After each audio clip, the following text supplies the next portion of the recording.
আসসালামু আলাইকুম সবাইকে। সবাই নিশ্চয়ই খুব ভালো আছেন। আমরাও আল্লাহর রহমতে অনেক ভালো আছি। আজকে চলে এসেছি একটা ভিডিও নিয়ে। এটা হচ্ছে গত ফেব্রুয়ারি মাসে আমার মেয়ের বার্থডে ছিল। আই এম সো সরি, আমি অনেক বিজি ছিলাম। আমি কোনোভাবেই ভিডিও আপলোড করতে পারিনি, কিন্তু আমার কাছে যে ক্লিপগুলো নেওয়া ছিল সেগুলো দিয়ে একটা ভিডিও মেক করার আমি চেষ্টা করেছি। সব কিছুই ডেকোরেশন আমার নিজের হাতে করা ছিল। অল্প টুকটাক করে আমি যেতটুকু আসলে নিজে একা করতে পেরেছি, আর আমাকে আমার মেয়ের বাবা একটু হেল্প করেছে। তো সেভাবেই সব কিছু টুকটাক করে আমরা একটা বার্থডে অ্যারেঞ্জ করেছিলাম। আমার এই তো ব্যাকইয়ার্ডে, যেহেতু আমার মেয়ের অ্যানিমালস অনেক পছন্দ, ওর বার্থডে কিছুদিন আগে আমরা স্যান ডিয়েগো জুতে বেড়াতে গিয়েছিলাম। তো তারপর থেকে তো সে অ্যানিমাল বলতে একদম অস্থির। তো আমি ভাবলাম এটা তাহলে ভালো সুযোগ আর একটা বার ওকে একটু সারপ্রাইজ ফিল করানো, ও যাতে ওর কোনটা ভালো লাগবে সেটা চিন্তা করেই তো আসলে বার্থডে করা বাচ্চাদের জন্য। এবং শুধু বাচ্চারা না, বড়রাও অনেক এনজয় করেছিল ওর বার্থডেটা, কারণ আমরা বার্থডেতে এখানে কিছু অ্যানিমালস নিয়ে এসেছিলাম, যেগুলো আসলে পেট টাইপের, পেটিং জু বলা হয় এটাকে। তো একটা পেটিং জু আমি বাসার ভিতরেই সেদিন অ্যারেঞ্জ করেছিলাম। অ্যান্ড আমাকে তো আমার এক চাচিমা সে বলেছে যে আমার 30 ইয়ার্স, আমার আমেরিকার লাইফে আমি কোনোদিন দেখিনি যে বাসার ভিতরে পার্টিতে কেউ এভাবে অ্যারেঞ্জ করে এত সুন্দর করে।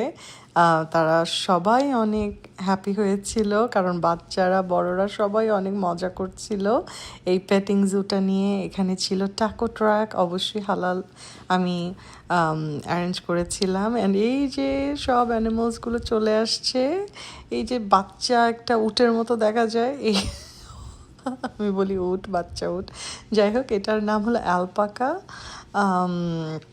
আমার মেয়েটাকে বলে মনে হয় লামা, ওরা হয়তো লামা ডাকে।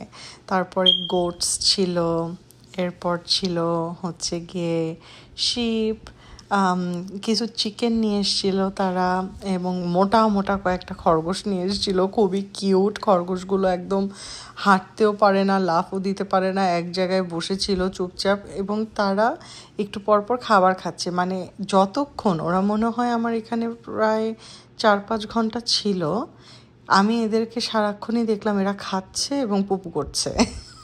এনিওয়ে অনেক ফানি ছিল, ওই যে খরগোশগুলো হাঁটাহাঁটি করছে। তো ওরা এক সাইডে একটু ডিভাইড করে দিয়ে এই চিকেনগুলো অ্যান্ড এই বানিগুলোকে রেখেছিল, আর এখানে রেখেছিল এই গোট, শিপ অ্যান্ড ওই যে লামাকে। এই তো আমার মেয়ে ভেতরে চলে গেছে, তারা একটু পেট মানে এইগুলোকে আদর করবে, কারণ আমাদের দেশে তো আসলে এই জিনিসগুলো আমরা দেখতে পারি। বা কোরবানির ঈদের সময় তো আপনারা জানেন যে বাচ্চাদের আনন্দের সীমা থাকে না, কিন্তু আমাদের এখানে বাচ্চারা তো এগুলো অতটা হাতের কাছে পায় না। তো এটা ওদের কাছে ছিল একটা উৎসবের মতো। এরপরে আমরা চলে এসেছি কেক কাটার জন্য।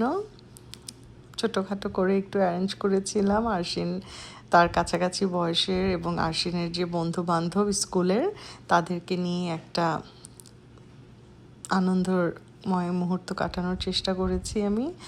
মোটামুটি আমার আরশিনের স্কুলের ফ্রেন্ড এবং আমাদের যে কয়েকজন বন্ধু বান্ধবের ছেলেমেয়েরা একই সময়ে, কাছাকাছি সময়ের, তাদেরকে নিয়েই আমি এই সময়টা এনজয় করার জন্য চেষ্টা করেছি। আরশিন একটু জাম্পারের ভিতরে জাম্পিং করে নিচ্ছে একা একা, কারণ ওকে আমি বলেছিলাম যে অনেক মানুষের সাথে একসাথে ভেতরে যেতে না, ও তো অনেক ছোট, ও ব্যথা পাওয়ার একটা সুযোগ থাকতে পারে। সেক্ষেত্রে আমি বলেছিলাম যে তুমি একটু মা সাবধানে থেকো। তো এখন সে খুব একা একা ফান করে নিচ্ছে।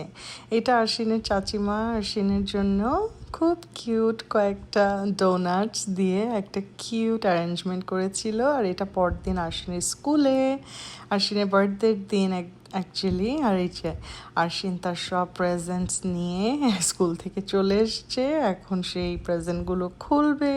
আরশিন অসম্ভব এক্সাইটেড ছিল। সবাইকে আবারও অনেক অনেক ধন্যবাদ আসার জন্য, এবং অবশ্যই আপনারা ব্লগটি উপভোগ করছেন কিনা আমাকে জানাবেন। ধন্যবাদ।